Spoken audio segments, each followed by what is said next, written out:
O'zingizni yaxshi tuting. Hatto yomonlar oldida ham. Yaxshiga yaxshi, yomonga yomon bo'laman demang. Axir oldingizdan shayton chiqsa, siz ham shayton bo'lavermaysiz-ku. Sizni yomon ko'radigan, orqangizdan gapiradigan odamlar bilan ishingiz bo'lmasin. Nega bunday deding deb gap kovlamang. Sizga bu nima beradi? So'rab ko'ring o'zingizdan. Biz 100% hammaga yoqa olmaymiz. Bizni hamma yaxshi ko'rishga ham majbur emas. Sizni yomon desin. Unday odamlardan xafa ham bo'lmang. Hech qachon. Chunki hamma o'z fikriga ega bo'lishga haqli. Dedi eng yomon narsa. Gap tashish ham. Kimdir bilan shu uchun urushish ham juda ham xunuk ish. Hayotingizda sizni muhokama qiladigan odamlarni tabiiy qabul qilishni boshlang. Va ularga hech e'tibor bermasangiz, unaqa odamlarning o'zi qolmaydi atrofingizda. Ishoning. Chunki hayotda bu sinalgan. Inson tug'ilganda azon aytiladi, ammo namoz o'qilmaydi. O'lganingda esa namoz o'qiladi, azon aytilmaydi. Nega bunday? Chunki sen tug'ilganda aytilgan azon o'qiladigan namoz uchundir. Hayot shunchalik qisqa. Mana bu yurak tushmagur bor-ku, juda ham qo'rqoq bo'lar ekan. Uni aldash kerak.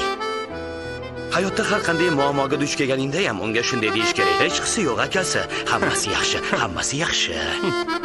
Shu bilan muammo hal bo'lar ekanmi? Yo'q, lekin bardoshliroq bo'lishga kuch topadi. Bir haqiqatni sizlarga aytmoqchiman. Hozir meni hamma narsam bor. Nomim shuhratim. Qayerga borsam minglab, millionlab odamlar ortimdan yurishadi. Ismimni chaqirishadi. Ismimdan borliq yangraydi.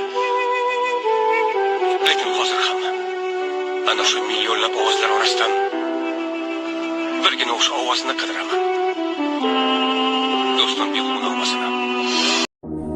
Musulmonlar zamoni yomon bo'ldi.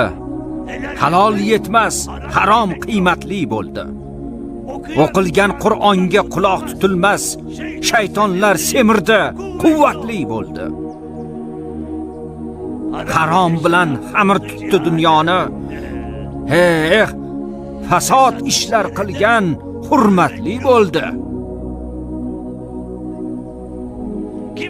Kimgaki Tangridan xabar berursan, tutib boshingga urar, hujjatli bo'ldi. Shogird ustozga xarxasha qilar, o'g'il ota bilan izzatli bo'ldi. Faqirlar miskinlikdan tortdi qo'lin, ko'ngilni yiqqanlar haybatli bo'ldi. Payg'ambar o'rniga o'tgan xo'jalar bu xalqning boshiga zahmat. Mana u ikki ahmoqqa qara, ulov minishni ham bilmas ekan. Ahmoq erkak o'zi minib ayoli orqasida piyoda kelyapti. Kalta fahim beshafqat ahmoqlar, bechora hayvonga er-xotin minib olibsan. Odamlarni rozi qilishga urinmang. Nima ish qilsangiz ham sizni tanqid qiladiganlar doimo topar.